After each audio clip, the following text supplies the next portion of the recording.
afternoon and welcome to this edition of KTN Newsdesk. My name is Edith Kimani. My name is Bonnie Tunya. It is the 12th day of July 2013 and you're in time for news as it happens. We'll tell you the story of what's happening in Garissa, where pregnant women are going to get free maternity services but with no nurses. How is that possible? Also, we'll give you highlights of President Uhuru Kenyatta's breakfast with Kenya's media.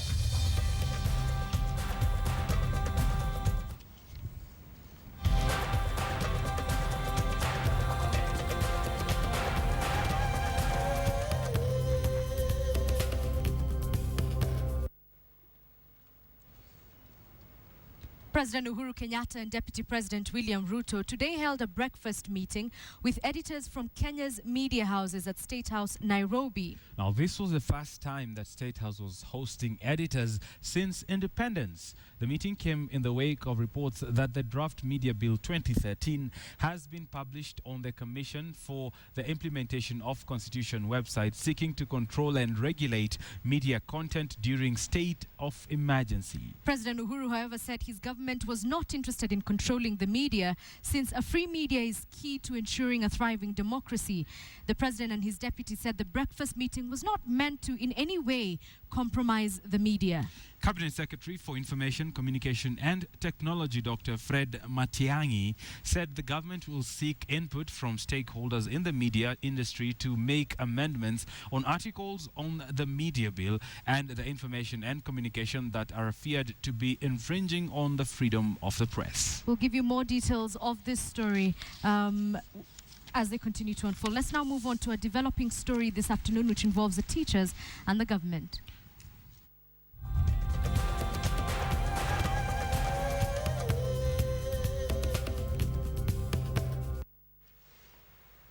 Right, as the third week of the teachers' strike comes to an end, President Uhuru Kenyatta has once again called for constructive dialogue with the NAT, saying the government will not divert monies meant for the laptop project to pay allowances for teachers in public schools. Yesterday, the Teachers Service Commission formally signed a deal with the Kenya Union of Post-Primary Education Teachers on teachers' allowances.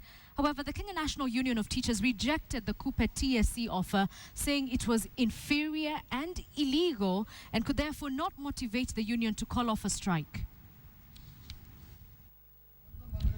Kutana na baadhi ya wafugaji wa mbuzi katika eneo hili la Koriema, kaunti ya Baringo.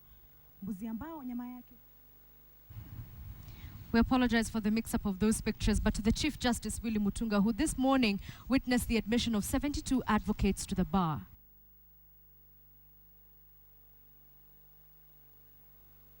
Attended by Deputy Chief Justice Kalpana Rawal and LSK Chairman Eric Mutua, who urged the graduates to observe the rule of law and be true to their oath at all times. The graduates were also encouraged to read the Constitution and adhere to it as they practice the law. And that without fear, administration of justice, and that without fear or favor, I will work. Martin Mutua gave it's not that bad if you follow the rules of the law. Each of you has taken an oath, and it's the hope of all of us, and especially of the general public, that the oath will remind you of your duties to act at all times as a practitioner, devoted to your clients, and as a responsible, honorable, and noble officer of the court. What you say and what you sign should guarantee trust, as that is what is expected from the oath you have taken as an officer of the court. And that is what is lacking most of the time. Administration police in Murang'a County have arrested 2 suspected gangsters and recovered a pistol at Mukuyu area of Murang'a town. According to Murang'a AP Commandant Jeremiah Munyambala, the police officers were on patrol in the area when the 2 suspected thugs fled on sighting the police car. They were, however, cornered and arrested. A search on the 2 by officers uncovered a baby Browning pistol which holds 6 bullets, and the 2 are suspected to be members of a gang that has been terrorizing Mukuyu residents for the month and will be arraigned in court once investigations are complete. Munyambala said the government has intensified patrols in the area and urged members of the public to help police by sharing information on criminals living in their midst. tumepata ripoti kutoka kwa wananchi ya kwamba wanashikwa, wanapigwa na watu ambao wako na bunduki. Kwa hivyo tunadhania watu ndio hawa. The Nyeri cabinet has been sworn in following the approval of 7 nominees by the Nyeri County Assembly. The Nyeri Governor, Nderitu Gachagua, has previously had a run-in with the members of the Assembly when 2 of his nominees and 4 of his County Public Service Board members were rejected. The 7 nominees who were sworn in by Nyeri Chief Magistrate Wilbroda Juma are Martin Wamwea, Timothy Ngunyangi, Modhoni Wanyere, Elijah Nguyo, John Minor, Engineer Joseph Kirago, and Dr. Charles Githenji. Gachagua assured Nyeri residents that the team would work to deliver on the promises made and improve the lives of Nyeri County residents. Being appointed Timothy Kashaja Nyangi. Being appointed an executive committee member of Nyeri County. Being appointed an executive committee member of Nyeri County. of Nyeri County. Do swear that I will at all times be faithful to the Republic of Kenya. Be faithful to the Republic of Kenya. As I exercise my duties in Nyeri County. As I exercise my duties. And let me just say, because there has been a lot of maneno about these appointments, just say that this is democracy. This is the way things should be. The County Assembly of Nyeri is not a rubber stamp for the governor's office. They are supposed to vet and interview nominees from my office. And I think so far, I'm happy. The exercise is going on. And I think shortly, we shall be concluding that exercise so that we can move the county forward. Let's go to Garissa now, and though residents of the county have welcomed the government's free maternity health services, there are not enough nurses to ensure that the program is fully implemented. At the Garissa General Hospital, there has been a huge influx of women coming to deliver at the hospital, but there are only 12 nurses who can attend to the maternity ward patients. Catherine Omwanto reports. The president may have directed that all mothers should be given free maternity health services, but here in Garissa there are not enough nurses to implement this directive. Currently I have almost precisely 30 members of our staffs who have got posting orders to leave this institution. The hospital has recorded an increase in the number of mothers who visit the facility since the start of the free maternity program, and this has increased the workload and further stretched the handful of nurses currently at the hospital. 2 years ago, Garissa Provincial Hospital, we had 112 nurses. Currently, as we are speaking now, I have only 70 nurses in the whole of the hospital. So you can imagine with that kind of reduction in numbers, also there's going to be also compromise in service delivery. Since the start of the program, the number of deliveries at the hospital had increased from 5 to 6 to peak currently at 9 to 10 births every day. The shortage has been occasioned by the massive brain drain in the health sector. Nurses and doctors are trying their luck in other countries that offer to pay them better and have better facilities and working environments. Catherine Omwanto, KTN. From Garissa to better news now, where the Nikofiti Roadshow entered day 2 today with the caravan touring areas of Meru, Embu and Kirinyaga. The team led by the Nikofiti ambassador, Radio Maisha presenter Esther Ngolo and Kenya Re Corporate Affairs manager Nancy Munde is optimistic that the policy framework for people living with disabilities has significantly improved because of the new constitution. Speaking in Karatina at the Karatina District Hospital, where the Nikofiti team donated wheelchairs, the official said that while great strides had been made in that direction, a lot more needs to be done to sensitize Kenyans on the need of living with disabilities. The second phase of the Nikofiti campaign was launched yesterday at the Kenya Re offices, and the caravan toured Roiro and Nyeri. Today, they wind up in Meru, Kirinyaga and Embu before proceeding to Western, Nyanza and Rift Valley.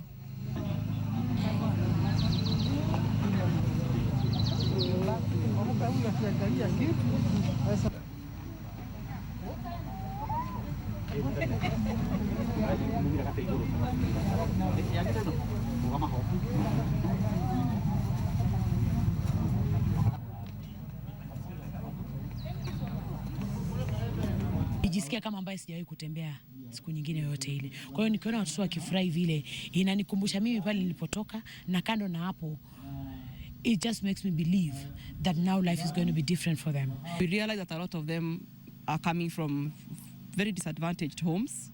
We listen to their stories, and so improving their mobility will help them engage in social and community life in a more fulfilling way. So as a hospital, we are very, very grateful, and we thank the Nyeri through the Association of the Physically Disabled Persons of Kenya and Standard Group.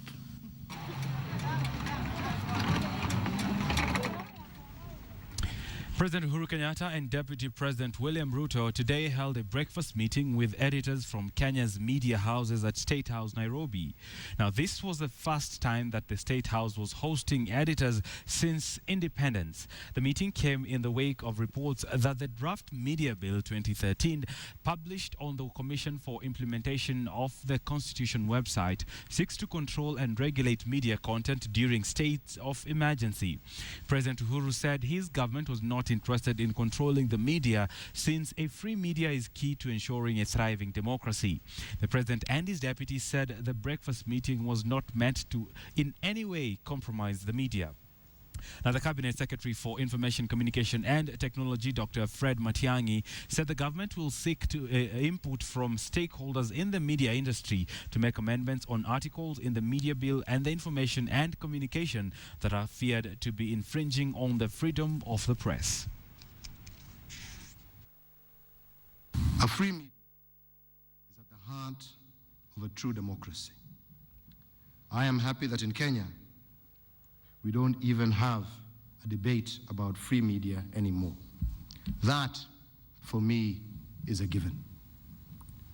Our commitment is to ensure how the media can more effectively support our democracy by promoting prudent governance.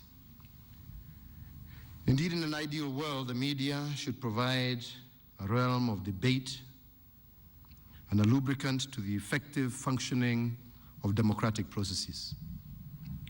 The media should be the voice of the people, accommodating all voices, ensuring that the more dominant voices in our systems do not crowd out the lesser, ensuring that the marginal voices and ideas are also heard.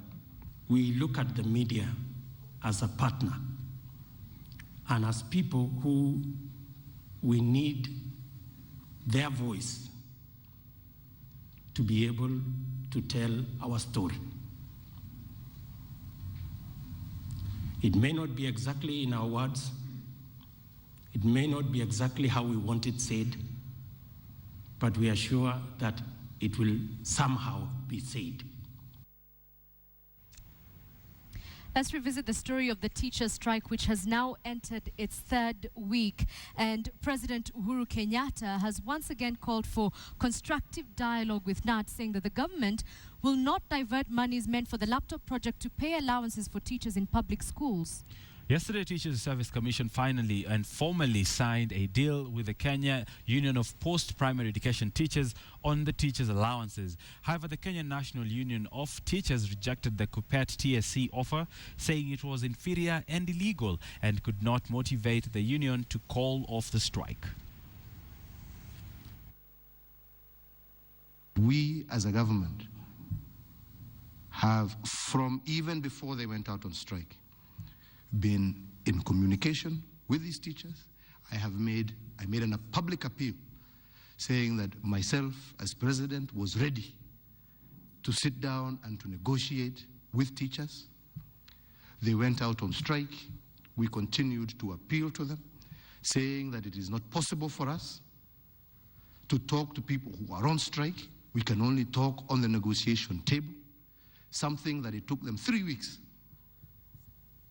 to come to the negotiation table. And you saw that from when they came to the table, within a day or two, we had reached, at least with one union, an agreement. And we're hoping that NAT also will accept and appreciate that they too must abide by the rule of law The wage bill in this country is becoming a serious issue.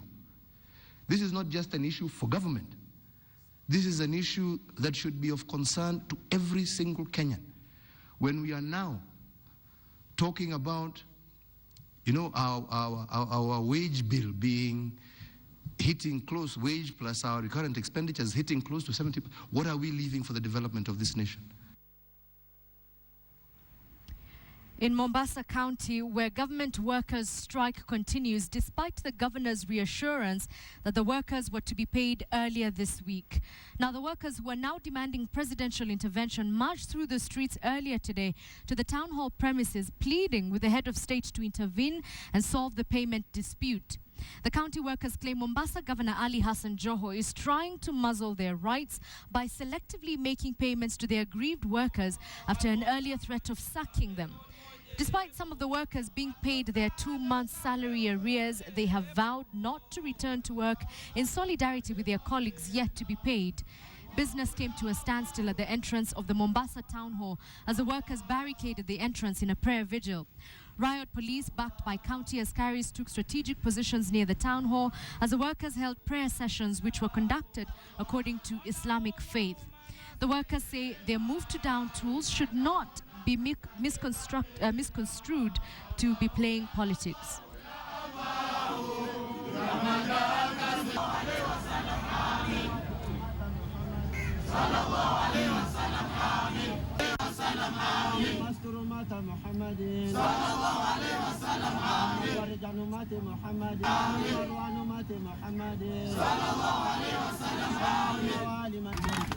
Kwa hivyo sisi tuko hapa halali na hakuna mtu atakuja juu ya sheria hii. Nobody is above this book.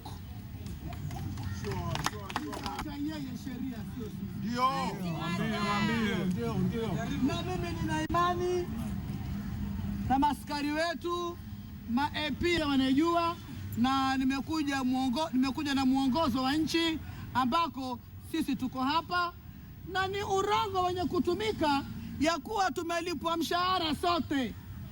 Hakuna mshahara ambao umelipwa sote. Tena expression. Kuna wengine hawajapata kabisa. Kuna robo ambao wamepata Mei. Na kuna wengine ambao wamepata June na July. Lakini ni watu kwa namba. May and June, I mean, yeah. Yani kwa namba. Now I wonder, why is he dividing us? Kwa nini anatutawanya?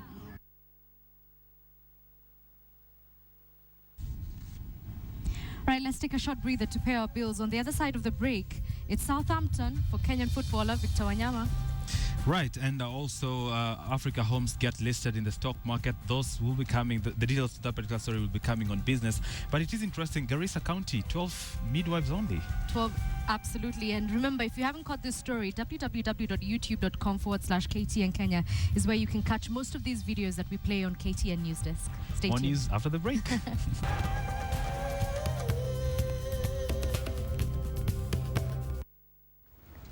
Right, and welcome back to the program. Time to talk business. And if you news just is that the real estate developer Homes Africa has been listed in the stock market in the GEM segment. And this is positive news for housing matters and people in the housing property in the country. And to just delve deeper into the issue of housing development in this particular country, I'm joined by Bernard Miner from the Buffalo Hills to just look at, one, the issue of the housing deficit in the country. And we'll start with the project that you're currently carrying on. Affordability of housing in Kenya. How true is that?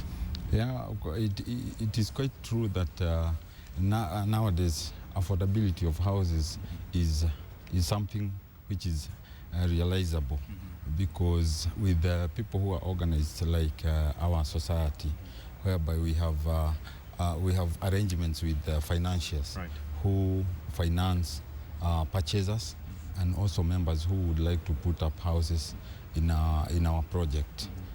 For instance, we have an MOU with our main financiers, who are the Caleb Bank. We have made arrangements such that people who would like to purchase houses or plots there are funded. So in Kenya, if you're talking about affordability, what are we talking about? Because if you're looking at property companies being listed and whatnot, it means this thing is affordable. What are we talking about in regards to affordability? What is the range? And is it for a poor Kenyan? Yeah, according to us, if I may give an example with our society, because ours is not like other companies which are doing estate or real estate development. First we start with a cooperative, because ours, the arrangement we have is the cooperative society, whereby members are organized, they pay little money, then well invested, they are able to get land or houses in a cheap way. Right. Very quickly, final question: is it just for members or is it for everyone? Because we're looking at trying to house everyone in the country. Thank you. As we have the aspect of membership, and we also sell to the members of the public after subdivisions, and also processes, other processes like title issuance. And things like that. Yeah. All right. So asante sana, and many thanks for speaking to us on the news desk. I've been speaking to Bernard Miner from the Buffalo Hills Consulting and Housing Project. And what you're talking about is just the housing need in the country. And good news that Homes Africa has been listed at the NSC. Time to wrap up this show and hop onto the weekend. But before that, did you know that singing when you are tense helps you avoid depression and anxiety?